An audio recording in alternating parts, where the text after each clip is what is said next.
Higher Ground by Stevie Wonder is a civil disobedience, individual anarchist anthem. Think about it. In the verses, Stevie is just belting out how people are going to do them and that he is going to rise above them and do him. It shows no moral essentialism. Anybody else getting tired of essentialism in our pop music? He's just telling the world to keep on turning while he's doing his thing. It's really bringing me back right now to Max Stirner, the individualist philosopher, and his theories on individual sovereignty. It shows, too, a sort of transcendent philosophy, like over time Stevie learned more, and looking back, he's glad he knows more than he did now. It's about improving and constantly evolving as an individual, rising above the dregs of society and the superstructure. It's about being yourself in light of Max Stirner. Who knew Stevie Wonder could be such an anarchist? But for those who have not known me long enough, I'm saddened. How did you not notice I was the Easter Bunny? You see, I come from a tradition of militant egalitarianism. I go with my basket and I make children feel really good with eggs. See, these are trying times, and up until the Easter day, I'm stuck in a store selling products. It's hard when you only have one time of the year.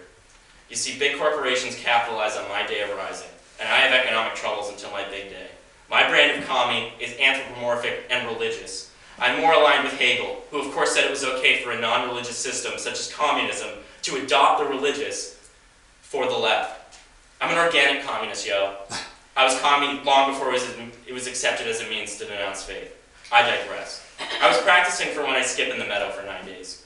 Also, I know there is a degree of funny business this year involving Easter. Some sort of underground proletariat bohemian holiday which falls on the same day this year. 420, anyone? But sometimes I feel as though I've abandoned the visual art world. Because of this, I've decided to utilize my artistic prowess and my creative measures and bring myself back into the visual art vortex.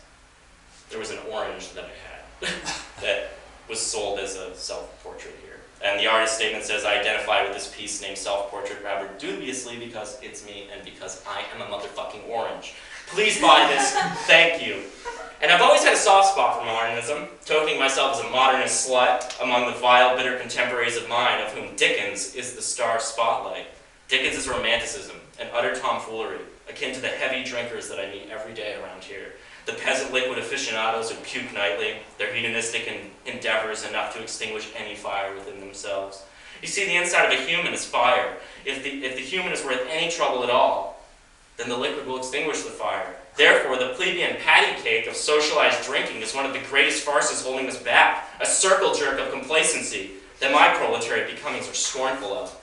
No, I'm still looking for that Juna Barnes sex tape. The Sylvia Plath one was concerning and frankly a little bit gender-centric. I kept thinking about Max Stirner again today, the ego in its own, quintessential individualist text. Sometimes at school I interweave my existential juices, my chest-thumping sense of identity. I don't really have an identity. And then I sit on this laptop and I started thinking about Max Stirner. I was reading a little Antonio Gramsci earlier, Italian Marxist. You all know the type. And he wrote a lot in prison, which is pretty ballsy. Maybe my best writing will come from the boredom dripping from the walls of a prison cell. Oh wait, he's a Marxist. Therefore, I can identify with the prison module instinctively. It's a given. But I'll end this lecture with one quote from Maoist philosopher, cultural leader, Mao Zedong. Existential blue balls is when one is too idle, filled up with apathy and boredom. Wow.